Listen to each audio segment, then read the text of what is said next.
All right, guys, and welcome to episode 3 of the Strong Father Code podcast. Super pumped for this one. I think it's going to be, we were just talking offline. I think this is going to be a really good episode. So I have Andrew Charlesworth, who I met, what was it, it's so weird. Like the concept of time after you have kids is like the most bizarre thing ever. What was Isn't that, it? 3 years ago, 4 years ago I think I in Nashville? I think we met at the games before that, but I think when we were in Nashville, we started talking about home birth and being supportive Yeah. to your spouse. And you and I, basically, we're the type of dudes where when you have like home births and similar stories, you get deep within 15 seconds of like, Yeah. you know what I mean? It's raw. So yeah, a couple years ago. But yeah, I mean, to your point, we met at this event that was for CrossFit gym owners, and there was like a talk going on. Me and you were just kind of talking in the back. And yeah, I mean, to your point, I think at the time I hadn't met any other dad who had like experienced, a home birth and like had gone through that. So like it was an immediate like I even forgot how it came up, but when it did come up, we had like a pretty good conversation, and we've stayed in touch since then. And like you For were sure. saying, we can take this conversation so many different ways. But I think before that, like maybe just a little intro on like, what you've done in the fitness space, like where you're at now, kids, like where's family. Just give us a little bit on yourself. I know that there's a lot of moving pieces there too. That's a lot. I'm going to be as short as I can, and hopefully AI helps it and condenses it and makes it even better. I started working for CrossFit, the company. See, I interned in 2013. I got the job in 2013. So I've been working for CrossFit, the company, for shit. That's 13 years. Yeah, 2013 to now. Yeah, yeah, yeah. I don't know. Somewhere, some AI will help the math again. But so I did that, and my wife also worked for the seminar staff. So we traveled, and then we opened a gym. I started a company called Thunderbro with my partner Dave Lipson. I exited that. I got really into finance, cryptocurrency investing. More or less, I would say I disaligned with the whole big soda thing. And I went into the money is crooked thing, which, so I have massive thanks to the CrossFit like obsession with that sugar's going to kill you, et cetera. I don't necessarily buy to 100% of that. And we can talk about nutrition or not. It's kind of boring to me at this point. I'd rather talk about money and how we can progress ourselves as dads in that avenue. So I focused on that. And then I started working as the CrossFit affiliate representative for the Midwest in like 2022, children wise. So we had our first child in 2020 during the whole COVID thing. And then we've had one about every 2 years since. And I don't think we'll stop at three. We have some goals, my wife and I, of having a family that maybe we didn't have. And you have to build that, right? There's got to be one person that starts it. If you think about any family, like somewhere, some two people decided we're going to have a ton of kids and have a big family, even if you didn't come from it. So yep, still to this day doing that, and that's enough. That's enough for now.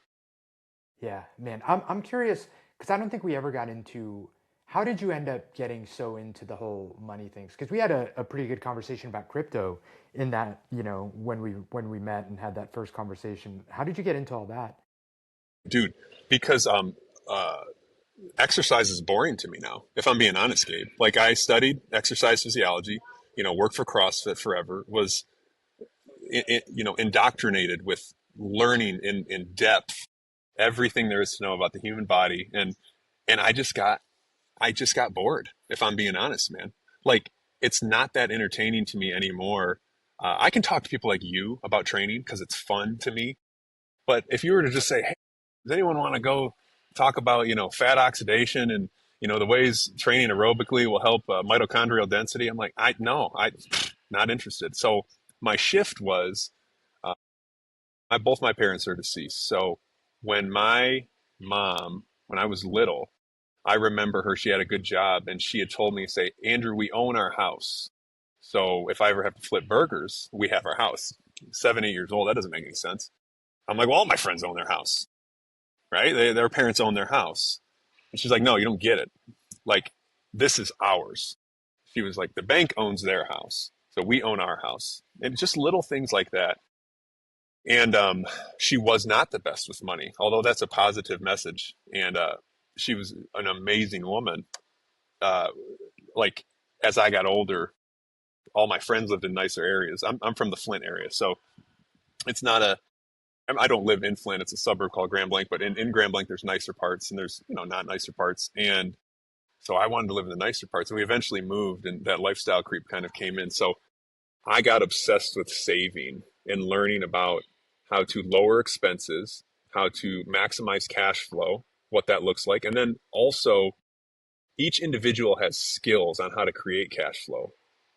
And so I got obsessed with, especially even teaching the affiliates, like where do you fall into that, right? What are you into? Read all the Dave Ramsey books, like all that stuff. That got me very interested in, being debt free. But, you know, people love him and they hate him. I don't know if you know anything about Dave Ramsey. It's kind of, Dude, yeah, well versed. Yeah, yeah, double edged sword on him. But so I looked 100%. up alternatives, man. I did the same thing most people do. Like, oh, real estate, man. I'll just own a bunch of real estate and people will pay me rent and then I'll live off their money. But what they don't teach you in real estate is so many bad things can happen. So many roof leaks, so many termites, so many toilet leaks. And it's just, I'm not good at it. I'm not a handy guy. I'm not good with understanding tax laws in real estate and how to, do maximum write offs. And so what I did understand was being an absolute degen in crypto. It made sense to me. And I loved being in discords at all hours of the night, trying to get into these projects and, be the first in, get the first out, stack things. Like if you're in some crazy weird frog coin that doesn't matter, how quickly can you get that and put into something like Bitcoin or Ethereum that's going to be stable much longer? And so I kind of implemented things from Dave Ramsey, right, into the degen world. So that was where I did pretty well. That's so funny, man. And the whole finance thing is so interesting because, obviously a lot of dads listen to this and like, there's been a lot of pressure lately for me with like jumping into entrepreneurship of, being the provider and figuring out like how you're going to do that and, like leaving the stability of a job for something that has all of this I'm so proud of upside. you. Can I just stop and say I'm very proud of you? That's fantastic, man.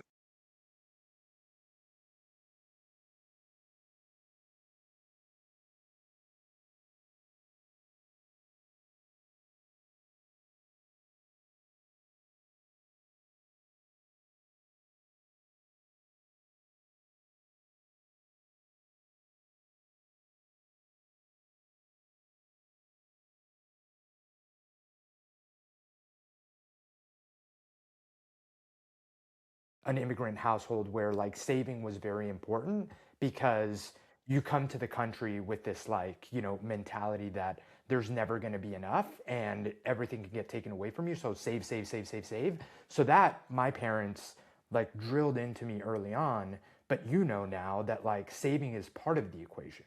Like you can't save yourself into any sort of like level of financial freedom, whatever you're talking about. And for me, I remember this, man, clear as day, and I don't think I've shared this story on the podcast, but this was really cool. So there was a gentleman, his name was Jason Gamba, and he was actually the co-owner at a time. He came in as like a silent investor type co-owner of CrossFit Garden City.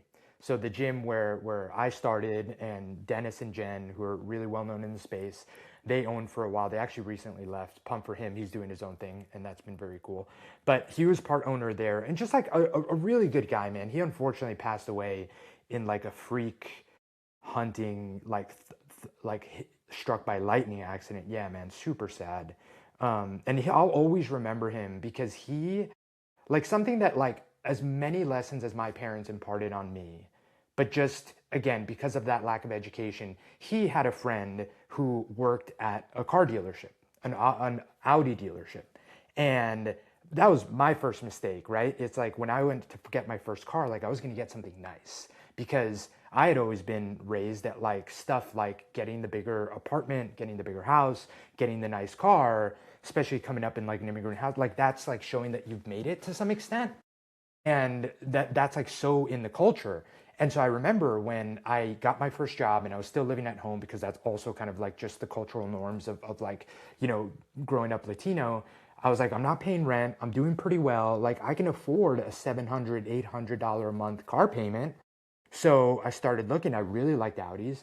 I went to the dealership with him, and he was kind enough to like take me, and he was like going to try and get me the best deal. Like super nice guy. But the lesson that he taught me then, which completely changed the trajectory of how I looked at money at the time, and I was still young at the time. I was just, I guess, finishing college, so it must have been like 2021, is I was going to put on a big down payment down on the car because it made sense. Like, it's like then my monthly payments are a little bit lower. I've been saving for this, whatever. And he was like, no, no, no, no, no. Like, you don't want to do that.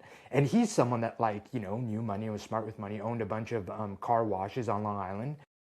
um, he taught me the first lesson of like, you like just need to invest. Like, you need to learn it, you need to look at it, keep it simple, like just put it in some index funds, but like you need to just like know that like saving isn't enough, and especially saving to then buy these things that like the second it comes off the parking lot it like loses value. And I know that like maybe to some people listening that seems like an obvious lesson, but learning that at 20 or 21, like, helped me immensely in so many ways, because that's when I did open a account and started putting something in, just like stocks and mutual funds. And that's the reason that, I've never gone full degen with crypto, but that's the reason that, I have bought Ethereum and bought, Bitcoin, because if anything makes sense and if enough people are doing it, it just always made sense to me to sock some away. But I would have never learned those lessons if it wasn't for, Jason and him being, you know, kind enough to take me that day and teach me that. But, I guess how are you thinking about now passing on those lessons to your kids? And yeah, I just start there. No, dude, that's great. And I think this is such an awkward topic, especially working for CrossFit. Because as you remember the CrossFit culture, we don't talk about money, like Mm-hmm. making money with your gym. Money, money, money. Money is evil. And I just never bought into that. I'm like, I, so to answer your question directly, let's go there because you have kids. People are going to listen to this, and I want them to look up to this episode and be like, "There's two guys talking about money. They're being raw. They're being real, and they're talking about maybe their pitfalls or ways they can help their kids." Thing number one: that guy that day at the car dealership said Jason was his name. Jason, yeah. Okay, so he taught you an unbelievable lesson, and that stuck with you forever, right? He said, "Hey, instead of putting a ton of money down on a depreciating asset, I'm sorry, a depreciating liability, Yeah. understand the difference between assets and liabilities, take the money you were going to put down and go invest it into a mutual fund, the S&P 500." So the first thing I want my kids to understand before investing, before understanding money, is understanding wants and needs, right? There as a Hermosi, God, the more you get out of, like, everyone hated Hermosi forever. And then the more I come back to some of the stuff he puts on X, I'm like, that guy's got some bangers, man. And one thing I took from him the other day, they're always short and simple, is I'm going to butcher it, but it was the ability to not want is like as much of like a immense value add to your life as the ability to have or get. So your ability to not want that car, to not feel that you want or even need that car, will pay more long term than you actually even achieving enough money to buy the stupid car. Not that Audis are stupid. I'm sorry, I offended you probably on that one. You know what I meant. No, no, no, no. I So my first thing to teach my boys is like, you have to understand what, like, I want to buy you a pair of sweatpants, right? I want you to take good care of these. I want you to wash these with like the fabric softener. I want you to take them to every sporting event. I want you to tell me when you won a match in them, when you lost it, when you sunk a three. Well, you probably wouldn't wear sweatpants, but do you understand the philosophy of that, right? I have a pair of Lululemon sweatpants that I can trace back to 2013 right now. Matt Chan and Jason McDonald were wearing them at the seminar I was at. It was one of my first seminars at Reebok One, and I remember thinking, man, Matt Chan and Jason are some of the coolest guys I've ever seen on the planet. And they claim these are the best Lululemon sweatpants. So I went out and I bought a pair. I still have those same things today. I wore those at CrossFit Regionals when I competed. I remember, my wife telling me like, "Oh, you're finally starting to look like a trainer. Like you're wearing nice clothes." Obviously, I've sweating them like crazy. I've had to bleach them, and not bleach, but whatever that stuff is you put in the bath. I say all this to tell you, I can tell you stories and efforts about one singular pair of sweatpants. I don't need to go get three different sets every single year, right? That money that I'm going to save, now that's where we start to talk about what do you do with this. So the first is understand wants versus needs. The second is understand assets and liabilities. I don't think enough people, like if we say that on here, they're like, yeah, I understand what an asset or a liability is. It's like, you think you might, but you don't, right? Like, there's risky assets, there's non-risky assets. Is your house an asset? Yeah, sure. We could sit and argue about the semantics, but understand that when you have a pile of money, you need to have that invested. And then I want him to understand what you invest in, what you know, what you like, and what you understand. Know, like, understand. Currently, I run a group on X. I have some ETF issuers who sponsor it. Like, it actually produces income because I teach people about high yield investing. How I got to high yield investing. I had a lot of fails in crypto. I kept trying to do they yield farming. They call it just like, give us some crypto, we'll give you money back. And it works until you get caught up in something like a big bankruptcy or whatever. Of course, I've been caught up in those bankruptcies. And it was because I was trying to get that yield. But what I didn't understand is people do that in the stock market every single day. It's called options, right? They write contracts for options and they get income, they get premium from them. You can now buy ETFs that instead of them going up and up and up, no, they kind of go sideways at best or sometimes even down, but they pay you back the options premium. So I don't teach, there's no financial advice, but we're just a group on there who, talks about certain tickers and things like that. So I want my sons and daughters to understand that. I want my daughter to understand to marry someone like me. That's going to be goal number one. Find a man who's going to take care of you. But for my sons, I want them to understand, especially you know, if they end up getting money before and they go play sports and they're in what's it, like the high school thing, Oh yeah, NIL, the yeah, whatever it NIL, is. yeah. Name, Like, image, and likeness. Yeah. yeah, I want them to be able to understand what taxes are going to be taken out of that, and then what they can invest immediately. But it's got to be know, like, understand. Maybe one of my kids is good at real estate.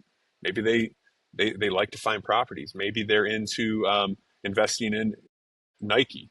One thing I've heard is that the sooner you get your kids to understand that they own a piece of Disney or they own a piece of their favorite, I don't know, comic book company, like you can show them, hey, this company owns Marvel, so you technically own a piece of Iron Man or a piece of whatever. And when you can get them to understand in that way, hey, mommy really likes Target. Do you want to buy some of Target?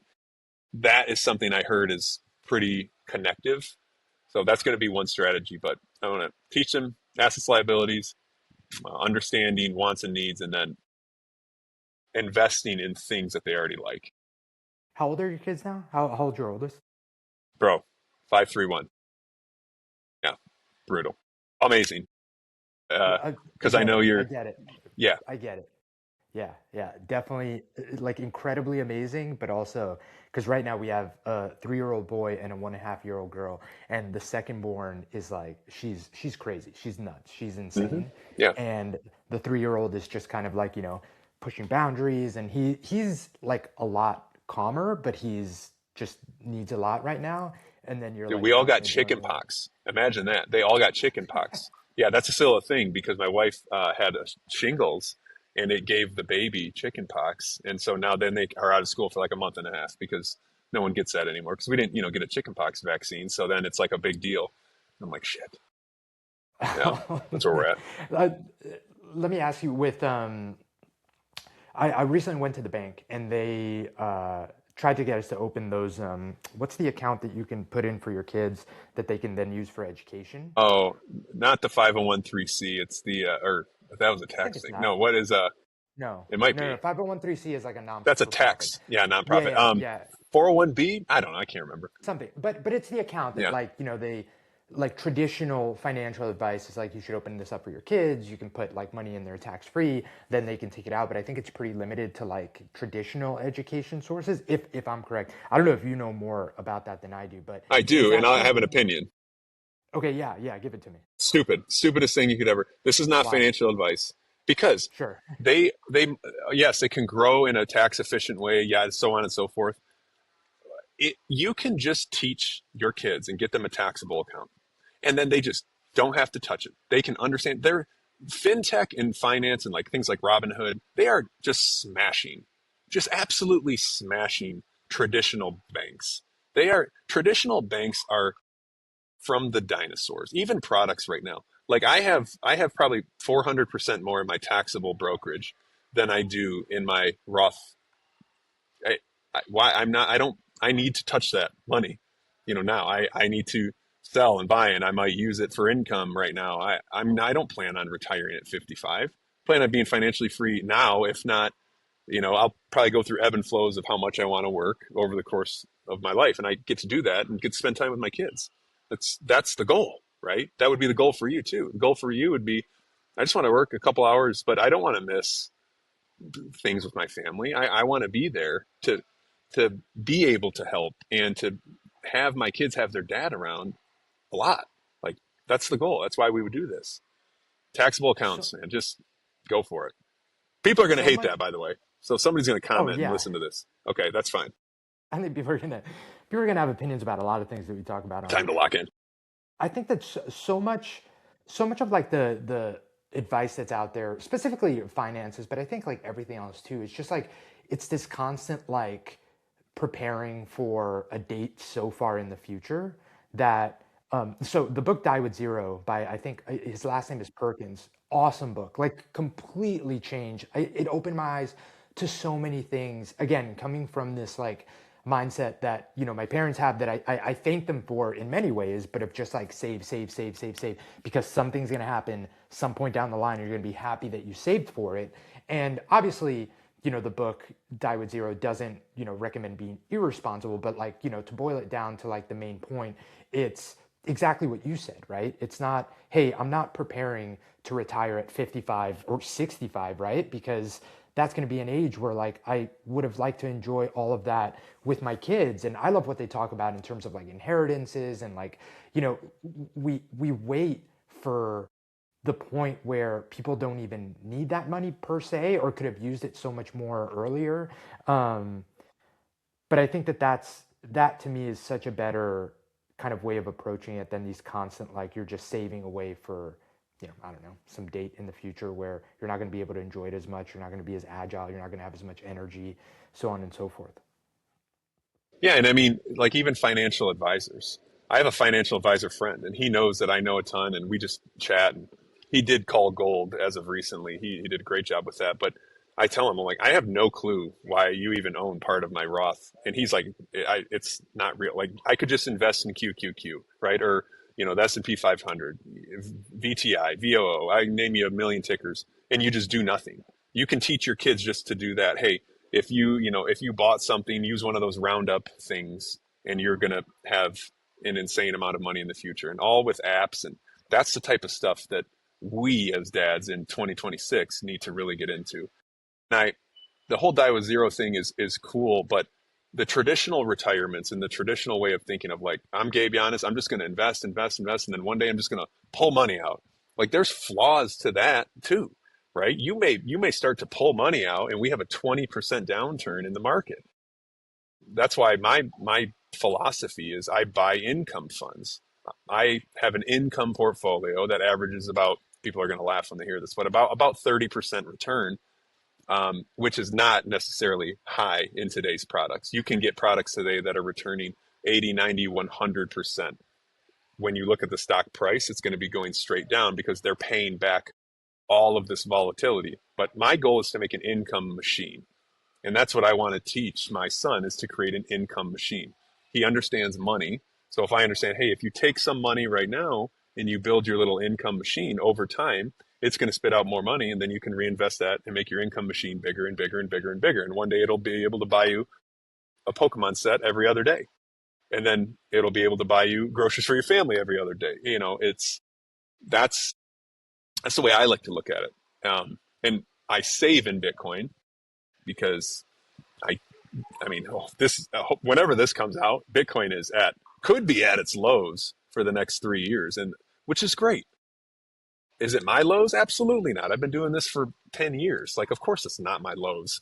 It'd have to go down probably to $13,000, and then I'd be like, wow, I've really made nothing.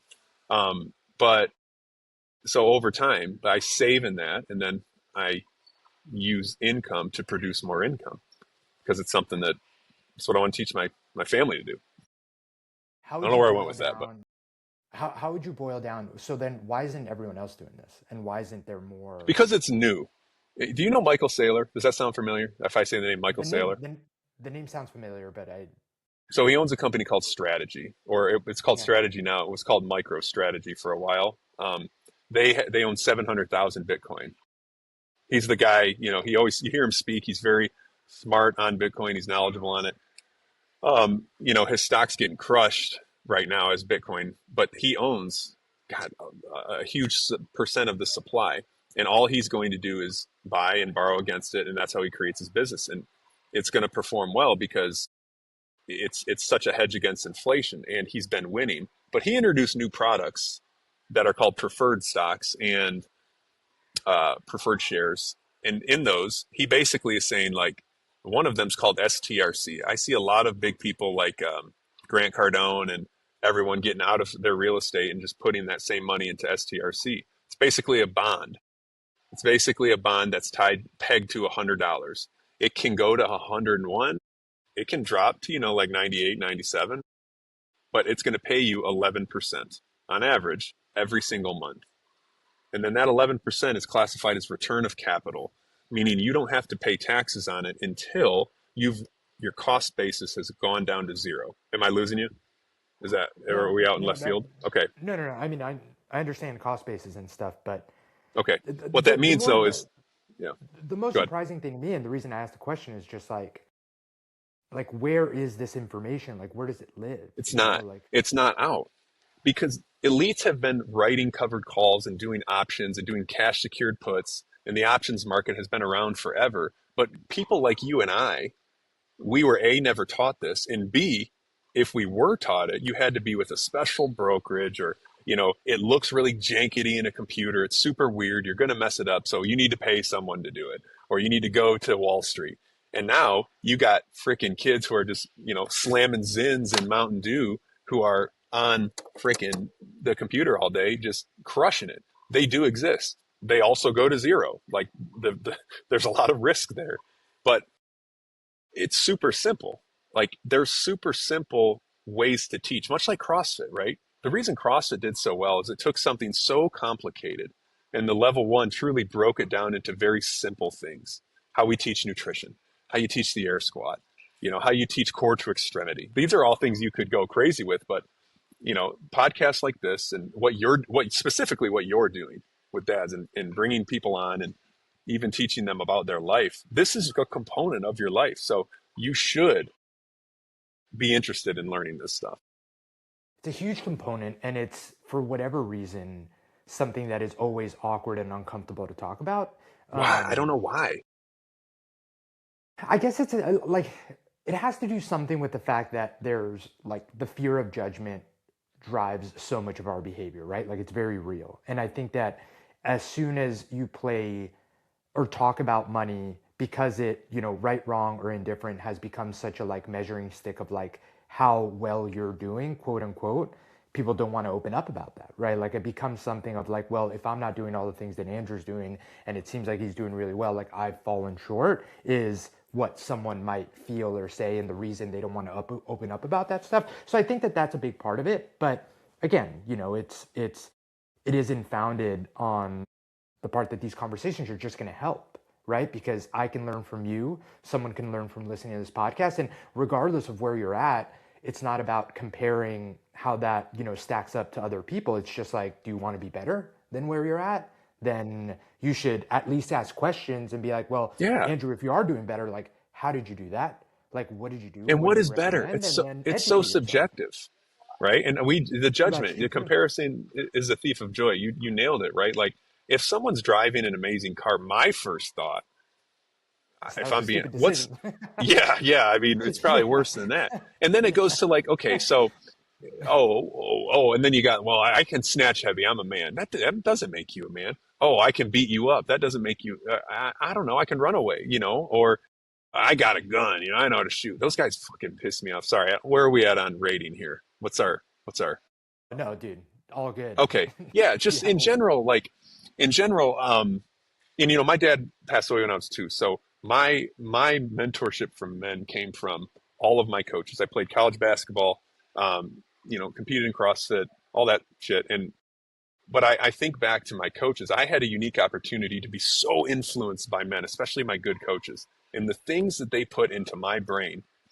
I have the soft skills too of there's nothing that you're going to do or say to me that's going to make me think that I'm better than you at any point. If the brokest person on planet Earth came to me and they wanted to tell me about something they're passionate about, I'm going to sit there and listen as if I paid them to be there, right? And I think that's the attitude that we as dads should have. Otherwise, you're going to fall victim to the armchair quarterback, man. You're going to fall victim to being an Uncle Rico and talk about like, man, what I used to do, or uh, so what you're doing is really cool. And I think we should be able to talk about money, training. Um, hey, this is how I'm trying to be a good husband, and talk about that. Or even if I need to check, be like, hey, do you think that I was acting like a dick in this situation? And I gave you the situation, you could be like, yeah, you lost. That was an L for you today as a dad or as a leader.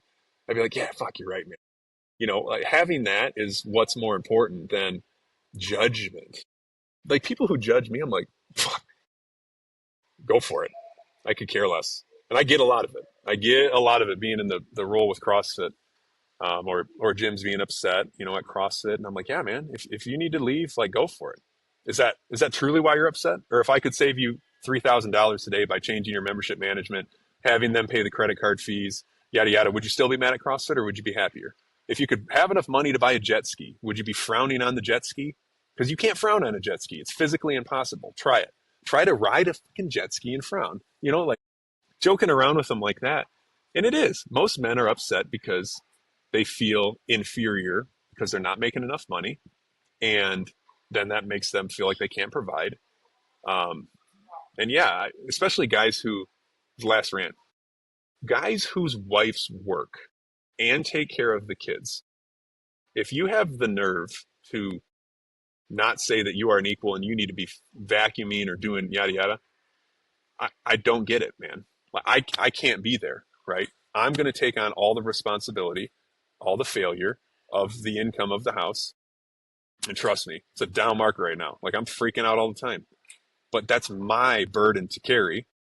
My wife cooks us dinner. And she is not from like a traditional, like she wants to do this. It's unbelievable. And I love it. But like all that weight is on me.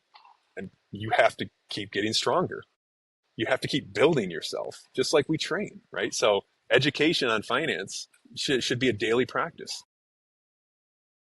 So important, man. And I love what you said because and I've said this in the past, and I know that sometimes it comes off as like I'm doing a great job. I'm trying to, but I fall short all the time, and that's not like where this comes from.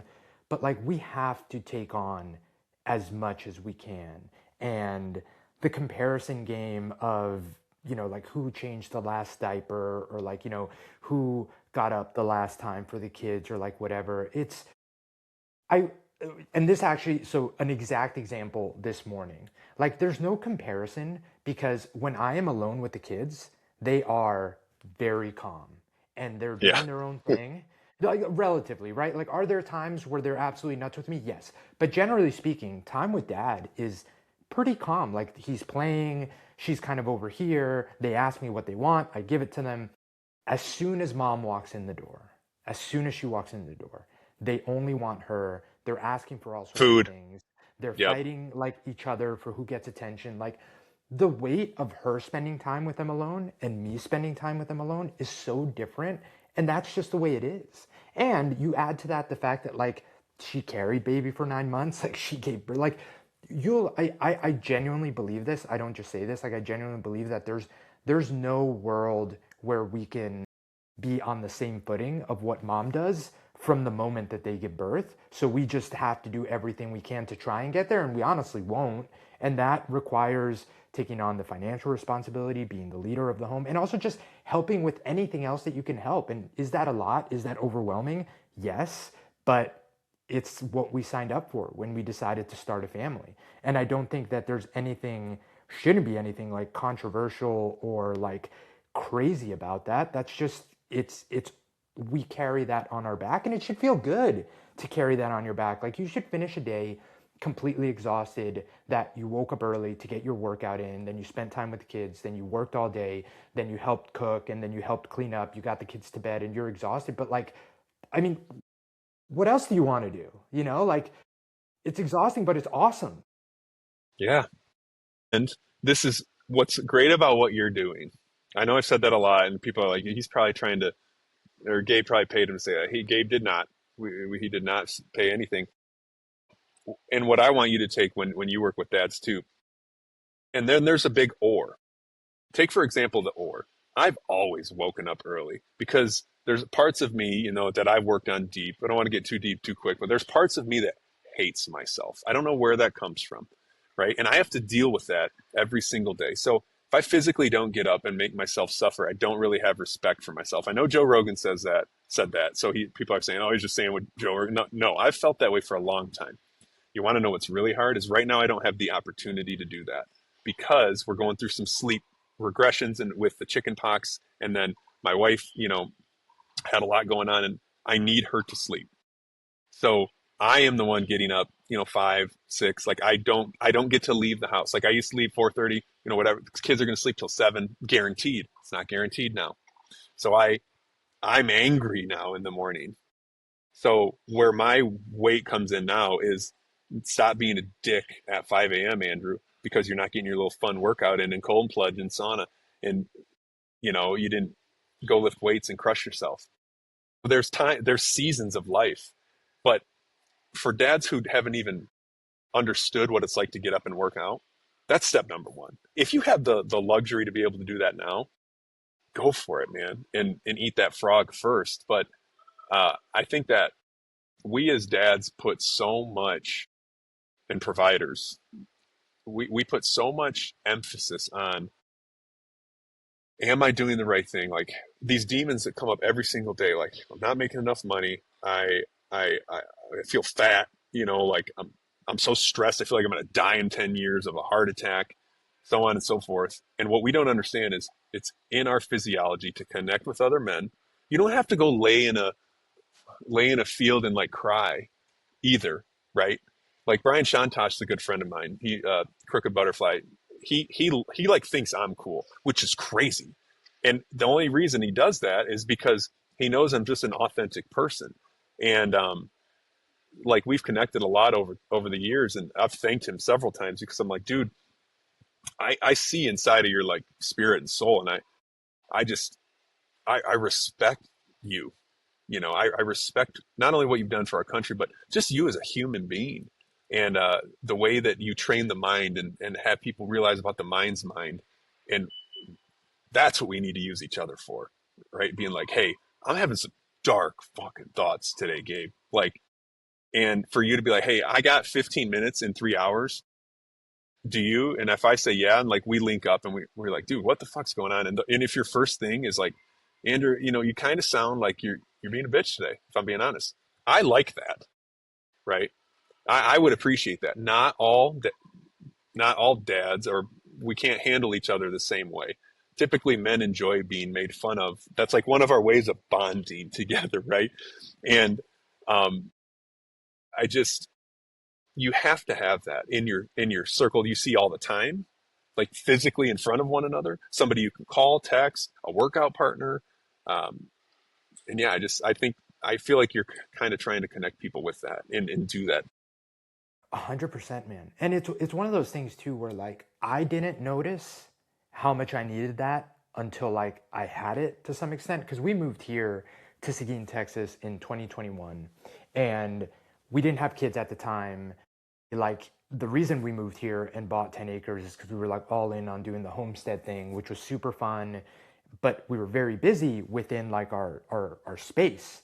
And we never took the time, because we moved here, the reason we ended up here is because we found a property, it checked off all the boxes. We were like, hey, worst case scenario, it's like a good time to invest, the interest is super low, like if we have to sell and move, like whatever.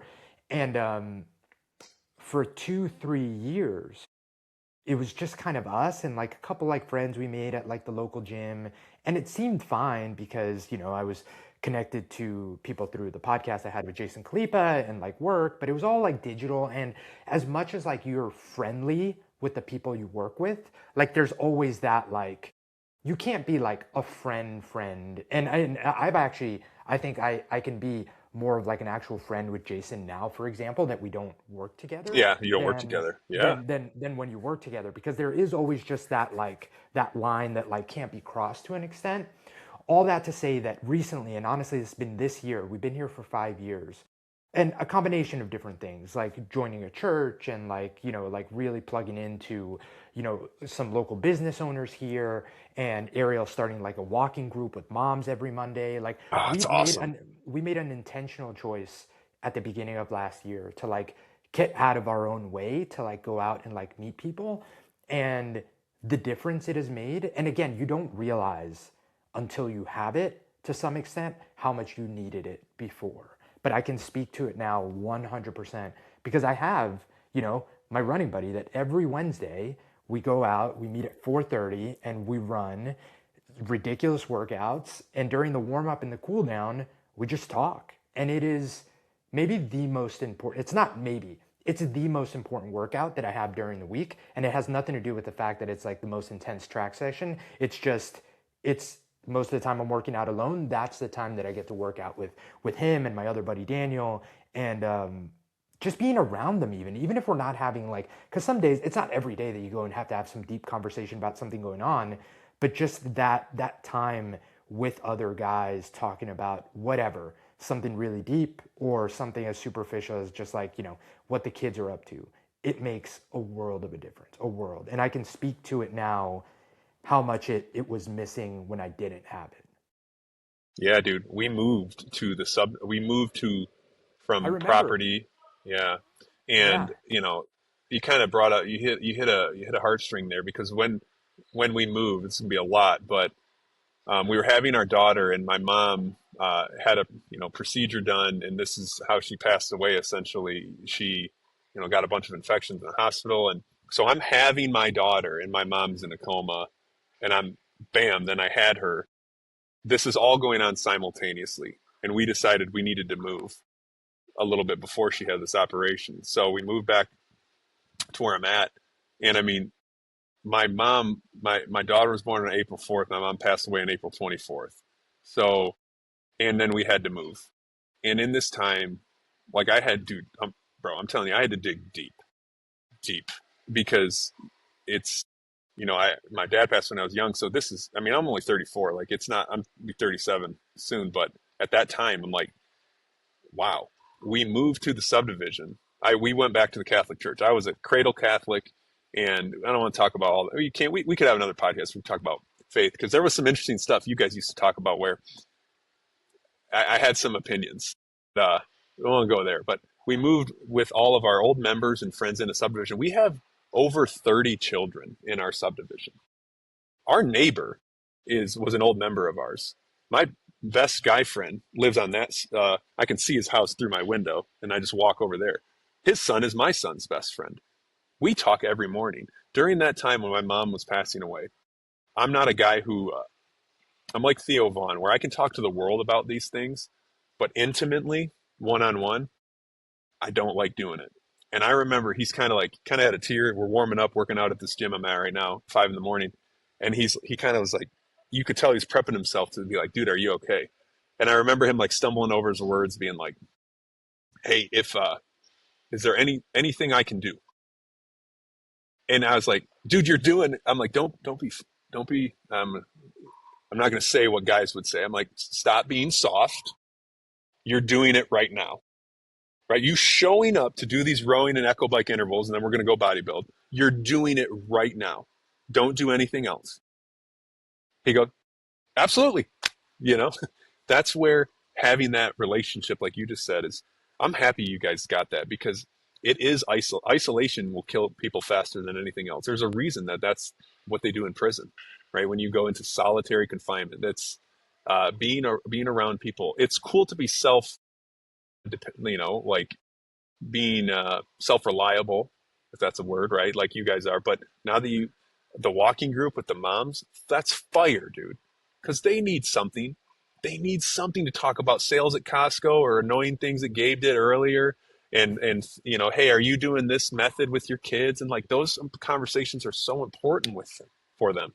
So important, man. And we struggled a lot going from one to two. We struggled It's the in our hardest transition. in our relationship. And I think that a part of it for us was going from 0 to 1. We had so much support because we have both of our families here. We're very, very, very blessed. Like we have her parents and a great relationship with them that share a property line with us. And then Awesome. we have my parents 15 minutes away. And for my parents, it's like their first grandchild. So they were like, over like, when can we help, So 0 to 1 for us, I feel like we were prepared for something significantly harder than it ended up being. And also, like, we had our second pretty quick. They're only a year and a half apart. So we also, I feel like, didn't even get to the hardest part of having a kid before we had our second. And, or at least the hardest part for us so far. It's very different versions of hard as they grow up. I know that. And but at the time we were isolated, man. Like that's the thing. We also went from 1 to 2 very much in that season where we were doing our thing and like I thought we had such a good plan. We were going to divide and conquer. I was going to take him out during the days and like, she could recover and everything. And yeah, man, it as much as we thought we had everything buttoned up from like this is how we're going to deal with it, this is how we're going to split up schedules and this and that and being like super analytical. Now looking back on it, like it would have made a world of a difference to just have had the moms group and the friends and the connection and the community. And it seems silly because it's like a duh, talk about it now. So yeah, so much more confident now because like you, we have a goal to have a really big family and doing that in the state that we are now just feels so much better than, when we went from 1 to 2 for sure. 1 to 2 is by far the hardest. It makes you realize who you are. One of my friends is having his second. He's 41. He's grumpy, great guy, but he's like that grumpy guy. And I told him, I said, he comes to me for me to tell him. My favorite thing to tell him is when the grumpy guys and they're complaining.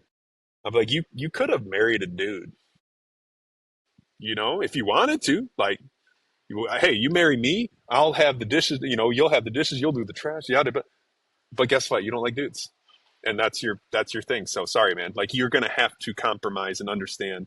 And I'm telling them, I say, hey, 1 to 2 is it's the real deal. And especially, I'll be definitely checking in with you when you guys expand 2 to 3. To me, you just, dude, you give up. It's like a emotional, spiritual bliss. You're just like, yeah, hey, it's okay. You go eat that crayon. Like I'm not eating. You just, and it to me, 3 has been amazing. Now it's impossible. It's impossible, but it's amazing. And then from what I hear, 4 and plus, you don't even. They Yeah, just yeah, the oldest one raises that. You're like, what's? I don't even. Doesn't yeah. even. There's They don't really know, but there's that like Jordan Peterson audio that went viral a little while back that was like, once you have 3, you're like already screwed. So like anything beyond that, yeah, nothing changes. And yeah, then there's the meme that I always see pop up of like the most stressed parents are parents of 2 because you're still trying to parent yeah, like a parent of 1, but it's double the 100%. workload. And then once you become a parent of 3, you're just like, they're the most easygoing people on the planet. You never know if they're Yeah. going to show up or not show up or cancel last minute or whatever, but like they're just so easy to be around because they don't have a care in the world. Well, and it's so cool too. Like the other day, our second is probably the hardest too. But we have 2 older boys and 1 daughter, so it's easy for me to just like the third, being my girl is like, yeah, it's different. I'm different with her. This is not Andrew Tate's type stuff, but I am different with her than I am the boys. But the other day, my middle boy, he's up early, and I was like, dude, when was the last time I fucking taught you how to play catch? Because the older boy, he's in lacrosse, he's in jujitsu. I taught him basketball. I had him play up already a league in basketball, yeah. And I'm like, and of course he can catch a ball, but I'm like, when was the last time I played catch with just me and you with no distractions? And to have that moment and to see the smile on his face, I was like, holy shit, like that's the magic of having 3. you'll just have these random moments with each individual. Then it's because it's a majority of team, normally chaos. And then all of a sudden out of nowhere, I'm like, when was the last time I took you to Costco? Just, the middle and like got a smoothie with you or something. And you'll have so much fun doing that, even with your second. Because the second, way, if you have your third, the hard part is you expect your second to be older than they really are. You're like, come on, dude. Or for you, come on, baby, girl. You can do this, right? You can go grab me a diaper, or you can be potty trained. We can do this. And they don't. They don't give a shit yet. They're still a baby, or they're still a toddler. And that part is interesting because it happens quick. So it's always the middle. Yeah, I'd be stoked for you to have three. I think that'd be great. Dude, we're very much hoping, planning. Going back to where we started the conversation, since we're talking about kids, because I have an opinion on this, and I'm curious to hear yours. How valuable? Because I feel like there's no way to go into the home birth world as a dad without educating yourself on so many things that you never would have educated yourself on if you were just going the traditional route. How much do you think that is missing for dads to both, like, for me it was like to enjoy and appreciate, like, honestly, this is going to sound maybe a little weird, but the magic that is childbirth, which is the complete opposite to what I think it's unfortunately seen as in maybe the general population, as like kind of like a medical issue or a medical condition. Maybe issue or condition isn't, but something that like needs to be treated the same way you would treat, like, you go to the hospital when there's an issue, you go to the doctor when there's an issue, versus this is like the most natural thing that we're supposed to do as humans. So yeah, if you can talk about that a little bit, how your experience was, and yeah. Dude, I read all the books that the midwife said. Our midwife, for our first two, she's an older lady. She was amazing. She loved us. And you could tell that. I'm like, man, if someone's an atheist and they just like talk to her, they'd be like, some, they couldn't be, right? Like, she's delivered hundreds of babies. She did it in Haiti. And the things that she would say, I'd be like, you're like a Navy SEAL of birth. I'm like, I can't believe that I didn't know any of this. I can't believe I didn't know why typically, there's a C-section. And take nothing from that, right? Like, there's not all people are going to go this route. First of all, you need to support your wife, number one. If this is what she wants to do, you need to be all in. And so, of course, I wasn't all in the beginning. And then I met her, and she answered every single question, made me seem like an idiot. Not intentionally, but she was just so much smarter than I was. And I'm like, I should probably do my own research here and understand what's going to happen. And then guess what? That first home birth, I don't know if this is like it for you, but I I was like, this is not real. Like, we're gonna have to. This is insane. This can't be that hard. Like, and it was. And the second one, I didn't even finish my sandwich, and I was like prepping, and I'm like, oh, it's over. I was like, it's over. And then the Oh third man. was very, same thing, very similar. I was kind of like out with the midwives, hanging out. Babe, you want me in? And by the fourth, if we have a fourth, I bet her and I could just do it. If I'm being honest, I know that seems crazy and weird. We're not going to, but it's women are meant to have babies, right? And their bodies are pretty good at it. Go figure. They're pretty good at it. Um, the magic is real. I don't think that's weird at all when you say that. I think that to be a part of that, like, we get to become old men knowing that, we watched our wives just give birth at home, and they got to have the birth that they wanted, because part of it was us. I don't say allowing it to happen, but allowing it to happen, right? You got to have this magic because we didn't say, nah, I don't think it's a good idea. Let's just. And so, who am I to rob her from that? And that's what you believed in too. So you did your own research. You committed and you went all in. And you're lazy if you don't look it up and understand what's going to happen. What's a placenta bowl? You know, like, it it was one of those things for us where my wife was like, Ariel was like kind of like thinking about it, curious. We went to talk to a couple midwives. When we talked to the second, she was awesome, and that kind of like sold us on like this is something that like we want to do and pursue.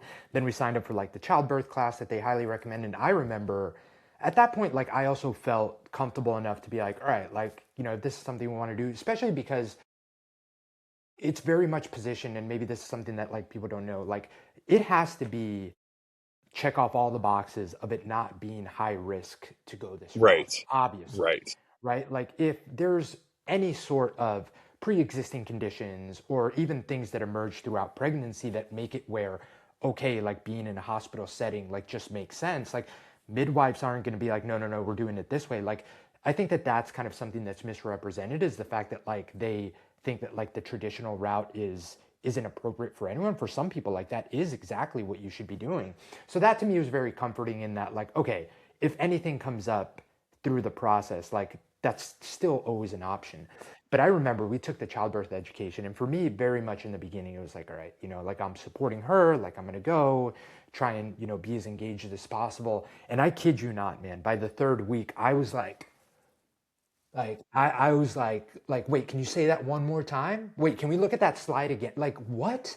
Like it was the most just fulfilling and also just like interesting experience because even like someone that like really appreciates the human body and what it can do from like a fitness perspective, once you start like learning like how all of these things develop and like how childbirth starts and like the different hormones and the roles that they play and why like pain is actually like an important part of the process, but it's like managed with all these like feedback loops that are happening through labor.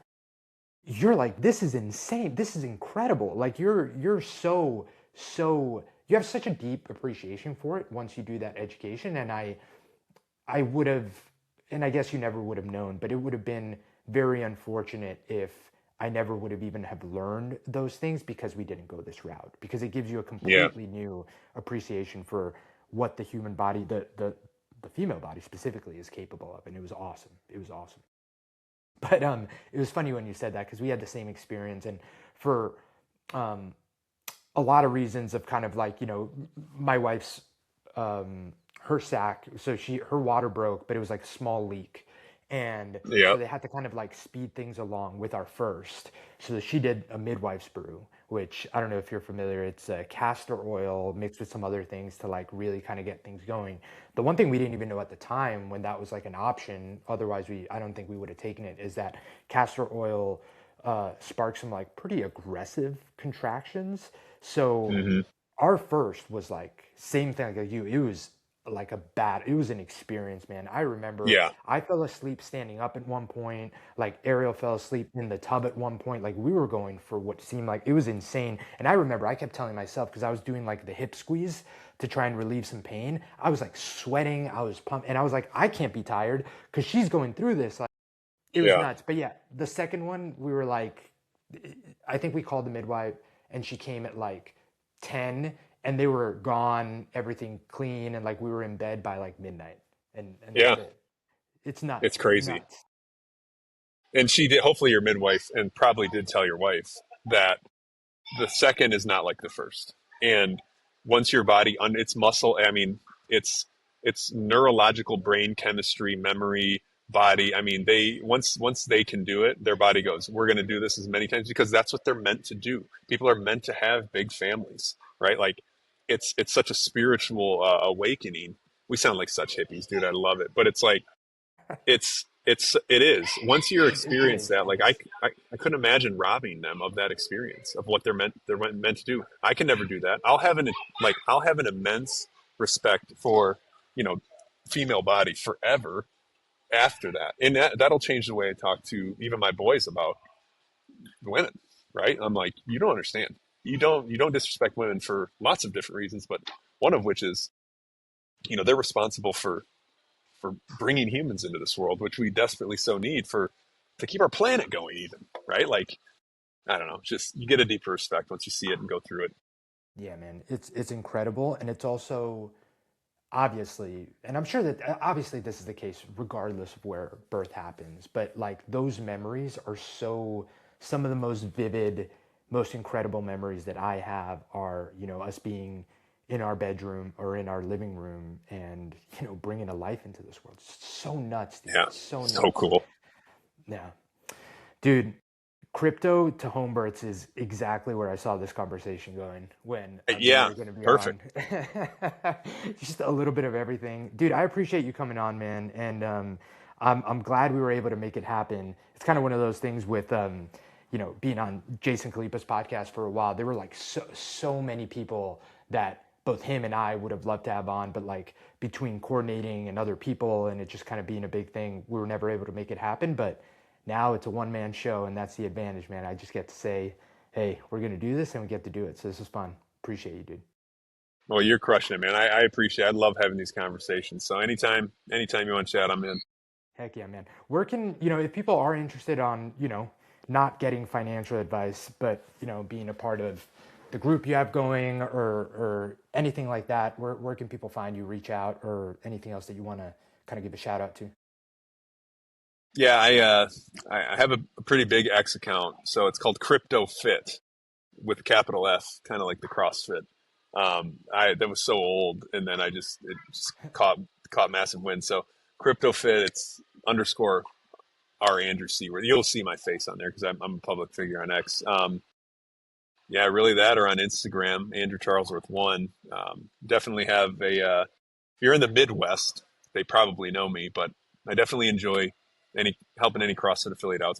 It's literally part of my duty. So yeah, Instagram, Andrew Charlesworth one or Crypto Fit on X.